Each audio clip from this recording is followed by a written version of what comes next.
Hello ಸ್ನೇಹಿತರೆ, ಎಲ್ಲರಿಗೂ ನಮಸ್ಕಾರಗಳು. ಎಲ್ಲರಿಗೂ ಇವತ್ತಿನ ಒಂದು ಹೊಸ ಅಪ್ಡೇಟ್ಗೆ ಸ್ವಾಗತ. ವಿನಯ್ ಗೌಡ ರಾತ್ರೋರಾತ್ರಿ ಔಟ್ ಆಗುವ ಚಾನ್ಸ್ ಇದೆ. ಕಾರಣ ಗೊತ್ತಾದ್ರೆ ಎಲ್ಲರೂ ಶಾಕ್ ಆಗೋದು ಗ್ಯಾರಂಟಿ. ಅವರು ತಮ್ಮ ಕೈಬೆರಳು ಮುರಿದು ಹೋಗುವುದರಿಂದ ಅವರು ತಮ್ಮ ಡಾಕ್ಟರ್ ತಪಾಸಣೆಗಾಗಿ ಹೊರಗೆ ಹೋಗುವ ಚಾನ್ಸಸ್ ಬಹಳ ಇದೆ. ವಿನಯ್ ಗೌಡ ಅವರಲ್ಲಿ ಶಿವನ ಪ್ರಸನ್ನತೆ ಇದೆ ಮತ್ತು ಕೋಪವಿದೆ. ಸೋದರ ಮಾವನ ಮಗಳು ನಟಿ ಇಶಿತಾ ಗೌಡ ಅವರು ಹೇಳಿದ್ದಾರೆ, ಕೋಪದಿಂದ ಅವರು ಬಿಗ್ ಬಾಸ್ ಮನೆಯಿಂದ ಹೊರಬರುವ ಚಾನ್ಸ್ ಬಹಳ ಇದೆ ಅಂತ ಹೇಳಿದ್ದಾರೆ. ಮತ್ತು ಅವರು ಕೂಡ ವಿನಯ್ ಗೌಡ ಅವರಿಗೆ ಶುಭ ಹಾರೈಸಿದ್ದಾರೆ. ಕನ್ನಡ ಕಿರುತೆರೆಯಲ್ಲಿ ಶಿವನ ಪಾತ್ರಕ್ಕೆ ಹೆಸರಾಗಿರುವ ನಟ ವಿನಯ್ ಗೌಡ ಅವರು ಬಿಗ್ ಬಾಸ್ ಕನ್ನಡ 10 ಸ್ಪರ್ಧಿ. ವಿನಯ್ ಅವರನ್ನು ಬೆಂಬಲಿಸಿ ನಟಿ ನಿಶಿತಾ ಗೌಡ ಅವರು ಮತ್ತು ಅನುಪಮ ಅವರು ವಿಡಿಯೋ ಮೂಲಕ ಪ್ರೇಕ್ಷಕರಲ್ಲಿ ಮನವಿ ಮಾಡಿದ್ದಾರೆ. ನಿಶಿತಾ ಅವರು ಕನ್ನಡದ ಅನೇಕ ಧಾರಾವಾಹಿಗಳಲ್ಲಿ ನೆಗೆಟಿವ್ ಶೇಡ್ನಲ್ಲಿ ಕಾಣಿಸಿಕೊಂಡಿದ್ದರು. ಬಿಗ್ ಬಾಸ್ ಕನ್ನಡ 10 ಸ್ಪರ್ಧಿಯಾಗಿರುವ ವಿನಯ್ ಗೌಡ ಅವರನ್ನು ಬೆಂಬಲಿಸಿದ ನಿಶಿತಾ ಗೌಡ ಮತ್ತು ಅನುಪಮ. ವಿನಯ್ ಗೌಡ ಅವರನ್ನು ನೋಡಿದ್ರೆ ಶಿವನ ಪ್ರಸನ್ನತೆ ಕಾಣುತ್ತೆ ಎಂದ ನಟಿ. ಬಿಗ್ ಬಾಸ್ ಕನ್ನಡ 10 ಶೋನಲ್ಲಿ ವಿನಯ್ ಗೌಡ ಅವರ ಪ್ರಬಲ ಸ್ಪರ್ಧಿ. ಇವರ ಆಟದ ಬಗ್ಗೆ ಪಾಸಿಟಿವ್ ನೆಗೆಟಿವ್ ಪ್ರತಿಕ್ರಿಯೆಗಳು ಎರಡೂ ಇದೆ.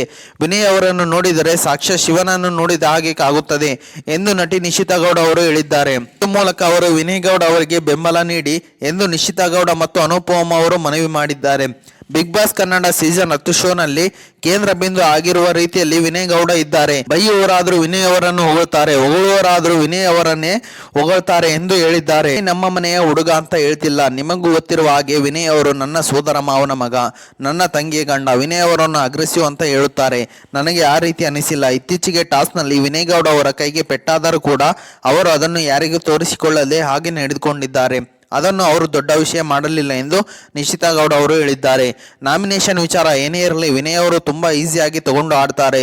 ಇತ್ತೀಚೆಗೆ ಸಮಾರಂಭವೊಂದಕ್ಕೆ ಹೋದಾಗ ವಿನಯ್ ಅವರನ್ನು ಶಿವ ನೋಡಿದ ಹಾಗೆ ಆಗುತ್ತೆ ಅಂತ ವಯಸ್ಸಾದ ದಂಪತಿ ಹೇಳಿದ್ದರು. ಪ್ರತಿಯೊಂದು ಸಂದರ್ಭವನ್ನು ಪ್ರಸನ್ನತೆ ಆ ಮುಖದಲ್ಲಿ ಕಾಣುತ್ತದೆ. ಕೋಪ ಬಂದಾಗ ಅಗ್ರೆಸಿವ್ ಆಗಿ ಕಾಣುತ್ತಾರೆ. ಕೋಪ ಮಾಡಿಕೊಂಡಾಗ ಅಗ್ರೆಷನ್ ಆಗೋದು ತಪ್ಪು ಅಂತ ಕೆಲವರು ಕಮೆಂಟ್ ಮಾಡುತ್ತಾರೆ. ಅದು ಅವರ ಅಭಿಪ್ರಾಯ. ಶಿವ ಹೇಗೆ ವಿಷಯವನ್ನು ಹ್ಯಾಂಡಲ್ ಮಾಡುತ್ತಾನೋ ಹಾಗೆ ವಿನಯ್ ಕೂಡ ಆಟ ಆಡುತ್ತಾನೆ. ಬಿಗ್ ಬಾಸ್ ವಿಷಯದ ಬಗ್ಗೆ ತುಂಬಾ ಮಾತನಾಡಬೇಕಿದೆ, ಆದರೆ ಮಾತನಾಡೋಕೆ ಆಗಲ್ಲ. ವಿನಯ್ ಅವರಿಗೆ ಬೆಂಬಲ ನೀಡಿ ಎಂದು ವಿನಯ್ ಗೌಡ ಪರವಾಗಿ ನಿಶಿತಾ ಗೌಡ ಅವರು ಹೇಳಿದ್ದಾರೆ. ವಿನಯ್ ಗೌಡ ಅವರು ತುಂಬಾ ಚೆನ್ನಾಗಿ ಆಟ ಆಡುತ್ತಿದ್ದಾರೆ. ನಾನು ಪ್ರತಿದಿನ ಎಪಿಸೋಡ್ಗಳನ್ನು ನೋಡುತ್ತಿದ್ದೇನೆ.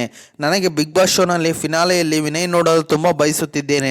ದೇವರು ಒಳ್ಳೆಯದು ಮಾಡಲಿ ಎಂದು ಅನುಪಮ ಅವರು ಹೇಳಿದ್ದಾರೆ. ಅಂದ ಹಾಗೆ ಈ ವಾರ ವಿನಯ್ ಗೌಡ ಅವರು ಉತ್ತಮ ಪಟ್ಟ ಪಡೆದಿದ್ದಾರೆ. ಅವರಿಗೆ ಮನೆಯ ಕ್ಯಾಪ್ಟನ್ ಆಗಬೇಕು ಎನ್ನುವ ಆಸೆ ಇದ್ದು ಅದನ್ನು ನೆರವೇರಬೇಕಿದೆ. ಓಕೆ ಸ್ನೇಹಿತರೆ, ಇದು ಇವತ್ತಿನ ಒಂದು ಹೊಸ ಅಪ್ಡೇಟ್ ಆಗಿದೆ. ಈ ಅಪ್ಡೇಟ್ ನಿಮ್ಗೆ ಇಷ್ಟ ಆಗಿದೆ ಅಂತ ತಿಳ್ಕೊಂಡಿದ್ದೀನಿ. ಈ ಅಪ್ಡೇಟ್ ನಿಮ್ಗೆ ಇಷ್ಟ ಆದರೆ ಸಣ್ಣದೊಂದು ಲೈಕ್ ಮಾಡಿ, ಶೇರ್ ಮಾಡಿ, ಕಮೆಂಟ್ ಮಾಡಿ ಮತ್ತು ಇದೇ ರೀತಿಯಾಗಿ ಹೆಚ್ಚಿನ ಮಾಹಿತಿಗಾಗಿ ನಮ್ಮ ಚಾನಲನ್ನು ಸಬ್ಸ್ಕ್ರೈಬ್ ಮಾಡಿಕೊಳ್ಳಿ ಗೆಳೆಯರೆ.